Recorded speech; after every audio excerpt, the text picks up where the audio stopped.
विजयनगर के महाराज कृष्णदेव राय हर बार तेनालीरामा की सूझबूझ से दंग रह जाते थे। इस बार भी तेनालीरामा ने महाराज को हैरान कर दिया। दरअसल एक बार महाराज कृष्णदेव राय पड़ोस के राज्य पर जीत हासिल करके विजयनगर लौटे और उन्होंने उत्सव मनाने की घोषणा कर दी। पूरे नगर को ऐसे सजाया गया जैसे कोई बड़ा त्योहार हो। अपनी इस जीत को यादगार बनाने के लिए महाराज कृष्णदेव राय के मन में विचार आया कि क्यों न नगर में विजय स्तंभ बनवाया जाए। स्तंभ बनाने के लिए महाराज ने राज्य के सबसे हुनरमंद शिल्पकार को तुरंत बुलवाया और उसे काम सौंप दिया। महाराज के आदेशानुसार शिल्पी भी अपने काम में जुट गया और कई हफ्तों तक दिन रात एक करके उसने विजय स्तंभ का काम पूरा किया। जैसे ही विजय स्तंभ बनकर तैयार हुआ तो महाराज समेत दरबारी व नगरवासी शिल्पकार की कला को देखकर उसके कायल हो गए। शिल्पी की कारीगरी से प्रसन्न होकर महाराज ने उसे दरबार में बुलाया और इनाम मांगने को कहा। उनकी बात सुनकर शिल्पकार ने कहा, हे महाराज, आपको मेरा काम पसंद आया, मेरे लिए यही सबसे बड़ा इनाम है। आप बस अपनी कृपा मुझ पर बनाए रखिएगा। शिल्पकार का जवाब सुनकर महाराज को खुशी हुई, लेकिन उन्होंने जिद पकड़ ली कि वह शिल्पी को कोई न कोई इनाम जरूर देंगे। महाराज ने शिल्पी को कहा कि उसे कोई न कोई इनाम मांगना ही होगा। महाराज की इच्छा को जानने के बाद दरबार में मौजूद अन्य दरबारी शिल्पकार से कहने लगे कि महाराज खुले मन से तुम्हें कुछ देना चाह रहे हैं, तुम जल्दी से मांग लो। शिल्पकार अपनी कला में माहिर होने के साथ ही स्वाभिमानी और बुद्धिमान भी था। शिल्पी को लगा कि अगर वह कुछ नहीं मानता तो महाराज नाराज हो सकते हैं। अगर वह कुछ लेता है तो वह उसके स्वाभिमान और उसूलों के खिलाफ होगा। ऐसे में कुछ देर सोचने के बाद शिल्पकार ने साथ लाए अपने औजारों का झोला खाली किया और खाली झोले को महाराज की तरफ बढ़ाते हुए कहा कि इनाम स्वरूप इस झोले को दुनिया की सबसे बहुमूल्य वस्तु भर दीजिए। शिल्पी की बात सुनकर महाराज सोच में पड़ गए कि ऐसी कौन सी वस्तु है जो सबसे बहुमूल्य है।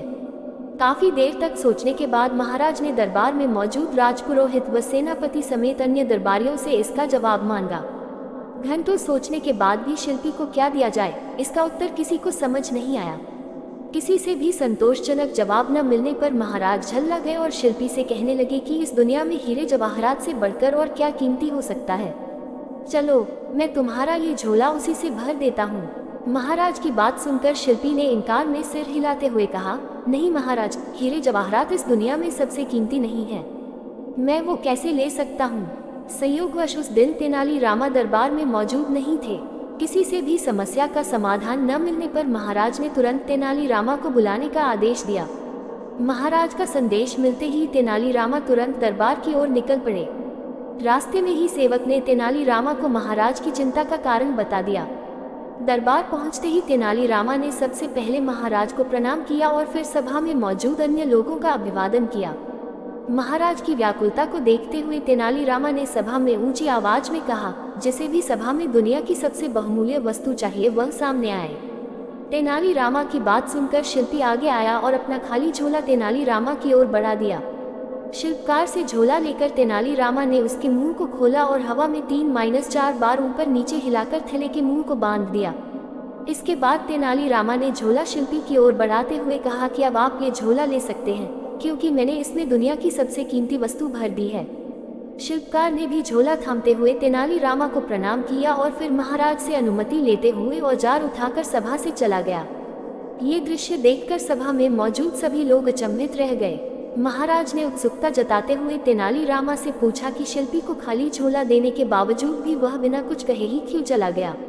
इससे पहले उसने हीरे जवाहरात जैसे कीमती सामान को बहुमूल्य मानने से इनकार कर दिया था। महाराज की उत्सुकता व दरबारियों के चेहरे पर प्रश्न चिन्ह को देखते हुए तेनालीरामा ने कहा, हे महाराज, वह झोला खाली बिल्कुल भी नहीं था, क्योंकि उसमें दुनिया की सबसे बहुमूल्य वस्तु यानी हवा भरी हुई थी। इस दुनिया में हवा से कीमती और क्या हो सकता है जिसके बिना हम जीवित नहीं रह सकते। तेनालीरामा का जवाब सुनकर महाराज खुश हो हुए और उसकी पीठ थपथपाने लगे। तेनालीरामा की बुद्धिमत्ता से प्रसन्न होकर महाराज ने उसे इनाम स्वरूप अपने गले से एक कीमती मोतियों की माला निकालकर पहना दी। कहानी से सीख। इस कहानी से 2 सीख मिलती है। पहली यह कि धन से स्वाभिमान नहीं खरीदा जा सकता। दूसरी यह कि दुनिया में सबसे कीमती हवा है जिसका मूल्य कोई नहीं चुका सकता। हमें यह मुफ्त मिलती है, इसलिए हम इसे कीमती दौलत को समझ लेते हैं।